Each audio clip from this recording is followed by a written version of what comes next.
Hello, my name is Dr. Rick Hoffman and I teach theory at Belmont University. This video and the ones that follow provide an overview of major and minor scales and key signatures. A musical scale is a collection of pitches, usually arranged in ascending order and filling the span of an octave.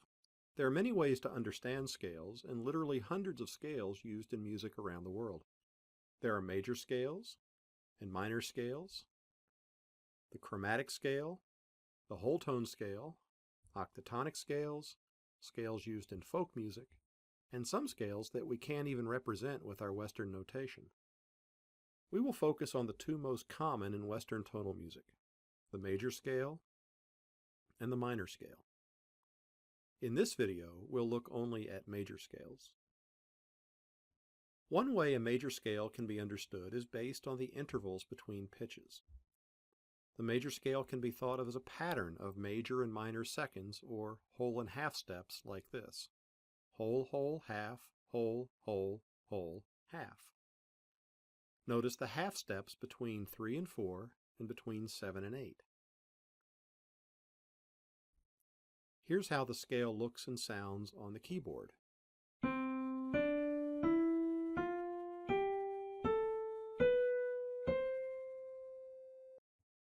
Again, notice the half steps between E and F and B and C.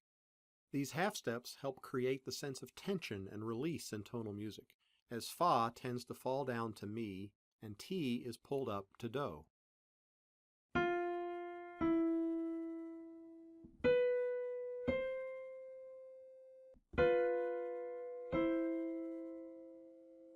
Sometimes we call Fa and Ti tendency tones because we expect them to resolve in certain ways. This is also why we can talk about music as moving or chords as resolving. This pattern can be moved to begin on any pitch, the note we call tonic. But in order for the pattern of whole and half steps to work out correctly, we need to use accidentals to raise or lower the pitches by a half step. For example, here's the pattern beginning on G. Notice the half steps between 3 and 4 and 7 and 8. And here it is on the keyboard.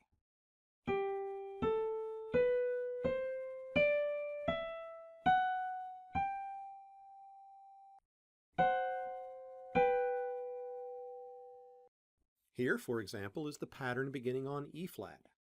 Again, note the location of the half steps.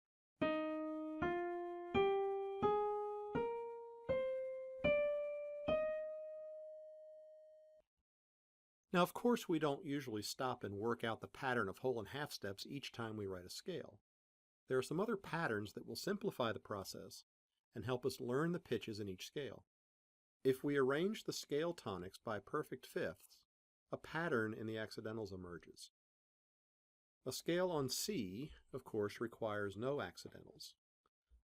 The scale on G requires an F sharp to make the correct pattern. The scale on D requires an F sharp and a C sharp. The scale on A requires an F sharp, a C sharp, and a G sharp. An E scale requires an F sharp, C sharp, G sharp, and D sharp. If we continue through B major, F sharp major, and C sharp major, the pattern continues, adding the sharps in the order.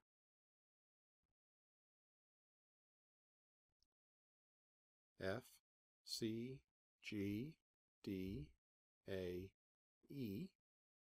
And finally for C sharp major, F, C, G, D, A, E, B.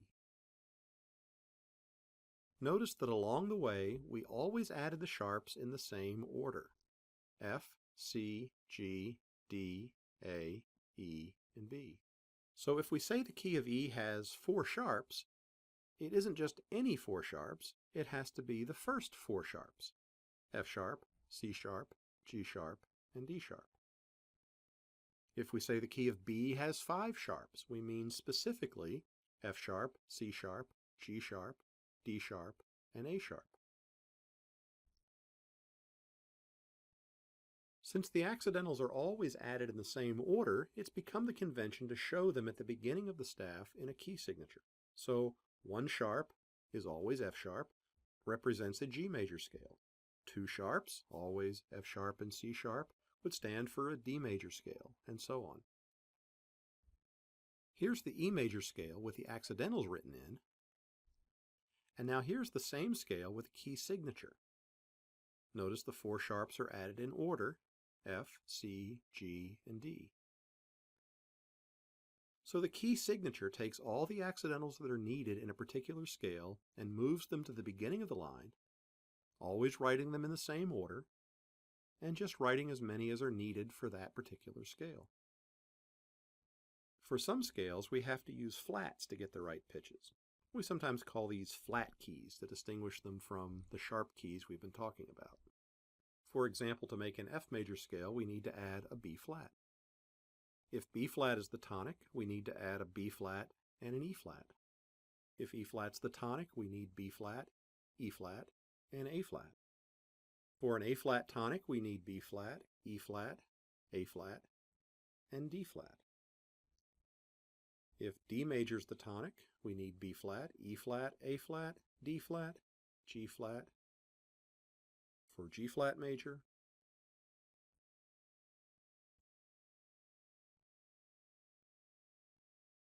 and finally for C flat major, all 7 flats.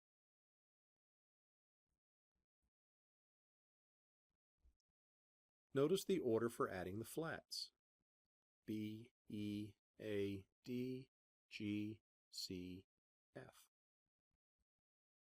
Take a minute to compare the flat key signature to the sharp key signature.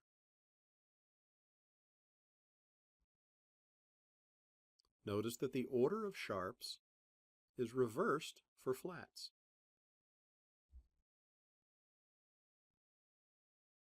There are some little mnemonic sayings that might help. One I learned in college for sharps was, "Fat cats go down alleys eating bugs." F, C, G, D, A, E, B. Thanks to my classmate Cindy, that still runs through my head whenever I write a key signature. There's one little sentence that works both ways. For sharps, Father Charles goes down and ends battle, and then backwards, battle ends and down goes Charles' father. I don't know that that makes a lot of sense, but it might help you remember the order. There are lots of other suggestions online, or you can make up your own. In just a little time, writing the key signatures and knowing the correct order will be second nature, and you should practice it until it is. It's important to know. Once we understand how these patterns work, it's very easy to look at the key signature and recognize what scale those accidentals would create. Here, for example, is the key signature for the A-flat major scale. And when we apply those 4 flats to the pitches starting on A-flat, we make an A-flat major scale. Here's the key signature for D major. And again, we apply those accidentals to the pitches, and we have a D major scale.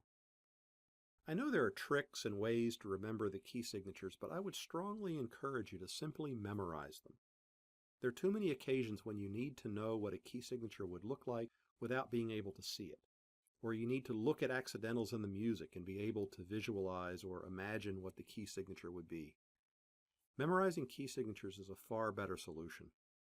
And memorizing isn't too hard if you learn a few at a time, and whenever possible, connect it to the music you're playing. Flashcards work well, and there are lots of websites that have helpful drills you might try. It's important to understand one other thing right from the beginning. Key and key signatures are not the same thing. Key signatures don't actually tell you what key the music is in. They're a shorthand way to suggest a certain scale is being used, or to show that these pitches would be in a particular key. But key is the way music sounds. Let's consider this example.